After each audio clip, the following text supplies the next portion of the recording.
Hey WMB, it's Derek here, and I am here with my very good friend and a well-known person to you, Brad. So Brad, why don't you introduce yourself to those who maybe don't know you, and just give a bit into who is Brad. All right. Hello, I am Brad, as Derek has said. I have been a pastor on staff here at WMB Church for the last 11 and a half years, which is pretty wild. A lot in youth ministry, young adult ministry. I've got a huge passion for our young people and seeing them follow Jesus. I've got a wife, Leah. She's on staff here as well as our worship and communications director. I've got 3 amazing kids. We live here in our Waterloo neighborhood, and we have for the last 8 years. Yeah, man. What else do you want to know? Well, I love the question that Pete Cicero from Emotionally Healthy Spirituality often asks. And the question is, what makes you feel fully alive? What makes really Brad feel fully alive? Yeah. Man, what makes me feel fully alive? I love having deep conversations with people that go beyond the fluff, the shallow stuff that you enter into all the time, where you just get to be real with someone, vulnerable with someone, to know someone well, and also to be known by that someone, especially when those conversations take you down the path of what does it look like to follow Jesus. When I think of my work with our youth and young people, just seeing the light bulbs come on for them around what does it mean to follow Jesus, whether it's a first-time decision or like getting over a doubt that they've had, or realizing more, I think, of the depths of God's love. That is something that it makes me soar. Toss in some chicken wings into that conversation. Yeah. I am good to go. So Brad, you mentioned you've been serving here for many years, right? Yeah. And you've, I'm sure, seen many different seasons at WMB. Mm-hmm. And right now we're in a bit of a new season, or at least entering a new season. Do you want to just share really briefly about that and what excites you about that? Yeah, man. Okay. This excites me because this is something I think I am desiring for my own life. It's, like you said, it's been a long time of serving here. I've definitely grown. I don't know if I've always been the most intentional about my spiritual growth, though. I've kind of just hoped that it would happen to me. Elaborate on that a bit more, maybe. Yeah, absolutely. Even though in reality, I can't leave my discipleship up to someone else, because then the onus is on them. So what I'm really excited for in our church is pushing the envelope around what does it mean for you to grow in your faith? What does it look like for you to take the next step? Yes, can we give opportunities for you to step into where that can happen better? That's what I want to look at. That's what I want to focus on. How do you move someone from, entering a relationship with Jesus to becoming a mature, complete apprentice of Jesus?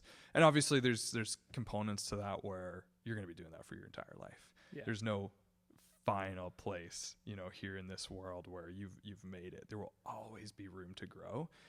But how can we at least, facilitate that growth journey? What does that look like in home groups? What does that look like to run discipleship courses? What does that look like for, our young people to engage in like a spiritual weekend retreat? These are some of the ideas and things that have just been floating around in my head recently. So does that answer that? That answers that. I love that. Sweet. And for someone who's been around here a while, you've definitely also been on our staff team for a while and our pastoral team for a while. And just share really quickly about the last couple of months, some of the process we've been doing and what has that meant and how has that grown our team? Yeah, man, it's been pretty cool, eh? We're still friends at the end of it. We are still friends. Actually, that's been something I've really loved. Like, just having intentional time together as a staff team. You're rallying around something. I think what I've liked about it as a group is just how collaborative it's been. We've definitely been through seasons where some of our ministries have felt siloed, if I can just go ahead and say that, where it's felt like they've just been functioning independently of each other. And yet in this season of visioning together, it's felt like we've really been able to come together. There are people who are able to offer something that I could not have. And to see that in them has been really neat. To see people kind of come alive in ways I hadn't before it's like I've got new respect for them. I'm excited to learn from them, and to actually work together, right? Yeah, that's been amazing. And I think just having a focus has been really healthy, right? I felt like we've been kind of adrift at sea for a little while now, as a church, and there's lots of reasons for that, not even bad reasons. It just is. It's the reality. But to have, 3 main focuses as a church, potentially, to dig into more, I'm really, really excited about. I'm really excited about the Better Disciples focus. I've already talked a little bit about that. To embrace people who are coming in our doors more intentionally and strategically, and then to think about our actual geographical neighborhoods. For me, living right back here, I've always kind of got this, like, how can I love my neighbors mentality? Yeah, that's totally how God has shaped me. But to do that more strategically as a community, I'm just going, like, there are people in this community I love and I care about. So to just do that together as a staff team, as a church, that gets me really excited. No, I love that. And, like you mentioned, there's like thousands of good and worthy things we could do as a church. Yep. Like there's so many endless things that we could do. But if we just continue to pursue all these different things, in the end, do we actually accomplish much of anything, right? Because we actually have a focus at all. Yeah, exactly, right? We're just going down all these different roads.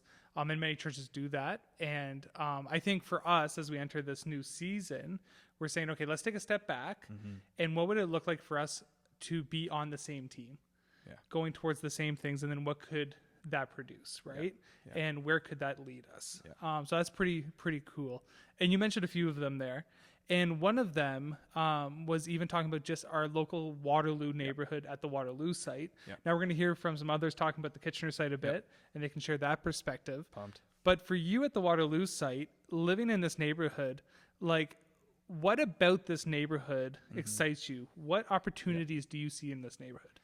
I love living here because it's a diverse neighborhood, and there's a lot of young families, and we've got 3 young kids. We are a young family, so like we feel like we belong, but it doesn't feel like there has to be one kind of set mold of person in order to belong in this community. I love that, when I drop off my son at his school, I see people from every nation, every walk of life. There's diversity in demographic backgrounds. It is pretty special.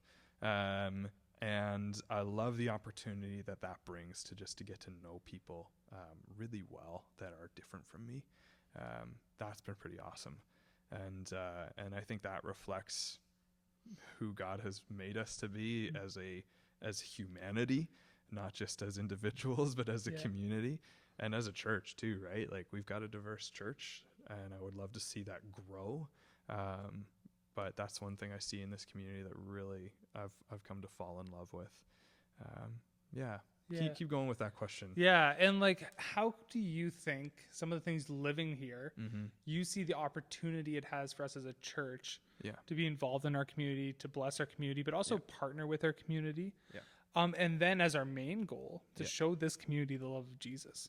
Like as a church, we can't solve every problem, but we can definitely be Jesus in this neighborhood. So what are some things that you think that could look like? Okay, all right. I'm going to go really practical here with just some, like, I'm just rattling off some dreams and some ideas I've had. I hope that's cool. Go with it. I'm not saying any of these things are going to happen. Some of them will take some money, but, get on board. I mean, unless you want to lead them, maybe they can. Yeah, exactly. Like, there's tons of kids in our neighborhood. And we've got tons of amazing space here.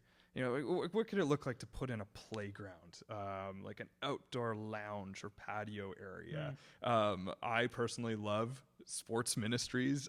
We play a lot of ball hockey at the Kitchener site. I'm going, could we create a outdoor basketball court / ball hockey rink right here in our parking lot, right? You've got to pave it, but that's not that bad. We can do that. Just to have spaces where people can come in. I see there's one of my neighbors is a single mom. She's got one son, and he brings her over to our basketball hoop all the time. And there's potholes right next to it too. Like, right in front of it. The opportunities we could have with that, I just think would be so cool to bring the community in, so that they know, like, hey, you're welcome here. right? Like you actually do belong here. Yeah. This is our community. It's not just space that's private property for us. This is for you to come and belong. And then for us to also go into the community and have a presence too. I don't know necessarily what that looks like. I love what Wumba's doing right now. Leah and I, we're just going to host a barbecue at our house to say we want to get to know our neighbors. Yeah. And sometimes we're actually not called to overthink it. Totally. Right? Sometimes it just means like at least starting with like having that barbecue, getting to know our neighbors. Yeah. Yeah. No, yeah, that's for great. sure. I hope that helps answer that question. Yeah, I love it. I love it. I think there's so many cool opportunities there. Maybe we need a pothole ministry first. That's a joke. That's a joke. But maybe we need a pothole ministry first, and then we'll dive into some other stuff. But yeah, I think there's lots of opportunity there. And at the same time, one of our goals as a church is that we see people become followers of Jesus and follow him with their entire lives, right? And practice in the ways of Jesus. Yeah. And that's another thing that I know you as a pastor have a heart for. I mean, I hope all of our pastors have a heart for that. Gotta hope. Yeah, we got to hope. And I know they do. But at the same time, for you specifically, as Brad, as a pastor, and some of the stuff you've been diving into, what are some things that you think as a church moving forward that we can maybe continue to do or maybe go into some new areas as we continue walking alongside people in that? Yeah. I think there's a good question to be asked there around what does it mean and look like to be an apprentice of Jesus, to really be a disciple? Is it is the metric for that showing up on a Sunday morning and attending a service? Is that the central focus of what we do as a church? Because we're really good at it, I think. I think we're great at running a Sunday service. Yeah. We've got good music, good speakers, but like, is that really the focus? Is that the be all and end all of following Jesus? I really don't think it is. And I don't think most people out there would say it is. And I mean, even like taking a step back before we continue, just think about the amount of time you have in a week. Is 1 hour to 1.5 hours on a Sunday really that going to be that like central to your life when you think of like the couple hundred hours you have in a week or whatever the math is, right? Like that alone, I would beg to ask that question. So how then do we shift our focus away from a service or a Sunday morning to what does it mean to follow Jesus in your life every day? How do we do that together? I would love to just breathe some new life into the way we run our home group ministry and the way we do discipleship courses, the way we invite people in, because I really do think invitation is how that happens. It's going to be the piece that makes the difference in actually getting our community to come and be a part of this. And our lives have to demonstrate that, right? Like, how are we showing up to our neighbors? How are we caring for them well? I'm trying to figure that out still, but and even in our own lives, like, does someone looking at our life see Jesus at the center? Yeah, totally. You and I both saw John Mark Comer speak in October down in Nashville. And one thing he was talking about was for you to be a master at anything, you have to give up things. Yeah, he's like, if you want to be a master electrician, you're going to have to give up time to practice that. If I want to become a master hockey player, which I'll never become, if I wanted to, I would have to give up hours and hours towards practicing. So that you can dedicate your focus. Exactly. Focus to being a hockey player. Yeah. And what he's saying is it's with following Jesus, it's going to also take just time and devotion. Yeah. And it may mean giving up things, which can be scary to some people. Totally. But it's worth it, is what you and I could both affirm in our life. Oh, man, the way I see so many youth, so many young people over the last decade just be so overstretched because they are participating in way too many things. Yeah. Right? Extracurriculars, school plays, drama, like none of those are bad things in and of themselves. But like in and of themselves, those things aren't bad, but it's when those things become number one, when they become the focus of our lives. And so, I've certainly encouraged our youth over the years to say like, okay, what is the focus of my life actually pointing to right now? What am I most dedicated towards? Where's my time going? Where's my money going is a big question. But yeah, just to see people shift the way they live, I think, so that Jesus is at the center, and intentionality goes towards, how am I growing? How am I doing this with other people? And there's actually a lot of fun to be had, right? Like, I feel bad for the kids who miss out on a youth retreat, because I know how much fun those things are. But Ringette won out this time, and I'm not trying to guilt trip anyone, because I know that life happens. Please don't hear me say that. But it's just sad when that is the routine, when that happens over and over and over again. You're missing out. Yeah. And what's transforming you, like what you are having as the focus of your life is going to transform your life, right? Yeah. If you are watching 40 hours of cable news every week, that is going to transform you. It's a lot of negativity coming into your mind. Yeah. Exactly. Yeah. And if all you're going to do is go to hockey practice 6 days a week, that's going to transform your life. It's going to transform your family's life, right? Yeah. And what we're saying too is, when you follow Jesus, you practice in his ways, it's going to transform your life. That's the hope. It should transform your life. And there should be evidence there, right, that it has done so, which is pretty impactful. Yeah. No, this is so good. Yeah. Just as we kind of come to a close to this interview, I want to also just again ask another question about you as a person, you as Brad, you as a pastor. Can I ask you the question? It's 2030, year 2030.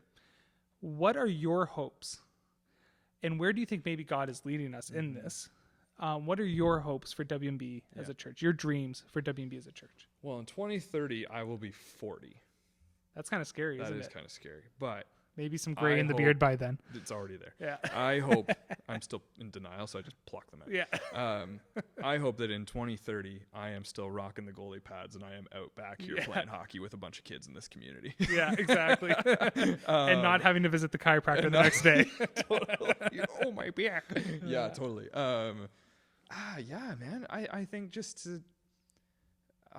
for this to be a hub in our community, and for people to know that we are for them, we are for their lives, and for them to thrive, right? Yeah.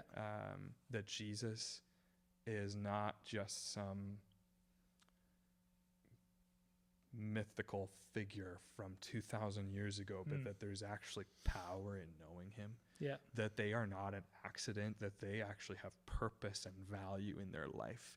You can't get that in a secular society, right? You got to make it, and that is a crippling amount of pressure. But with Jesus, you've got it. So for people to see that and know that there's something real here, that excites me. And so to offer a way to that within our community, man, I would love to see that happen by 2030. I want to see that happen now. Yeah. Right, of course. But yeah, I don't necessarily know exactly the details of what that might look like, but that would be my dream. Yeah. No, that's so good. And that reminds me, there's an author and professor, Dr. Ken Moser, who's a professor in Amsterdam. He became a Christian when he was 18 years old. Yeah. Not living what we would call Jesus lifestyle, smoking a lot of pot, getting into a lot of trouble, 18-year-old guy. No real experience with Christianity, church, Jesus at all. And he'll tell his testimony, and he'll say he walked into the room at this youth group in Phoenix, Arizona, and he walked in, and he's like, I couldn't even fully describe it, but there was something there. Yeah. He walked in, and he felt the presence, and he felt that there's something to this. Yeah. And he didn't really know exactly what it was. He certainly didn't know anything really about it. Oh, I know. It's the Holy Spirit. Yeah, exactly. It's the Holy Spirit, buddy. Yeah. Exactly. But he's like, in the moment, he's like, I just need more of this. Yeah. Right? And what would it look like for us where people walk in here and they go, and they just go, wow, there's something there. There's something. That excites me too. Yeah, so that's really cool. Yeah. I love that. Thanks for that question. Well, thank you, Brad. Thank you for coming on this Vision Series podcast that we're doing. And you will see Brad around a lot over the next while. And if you see him in the foyer, if you haven't met Brad before, say hi. He would love to get to know you. Absolutely. So thank you, Brad. We appreciate it. You're very welcome. Thanks, buddy.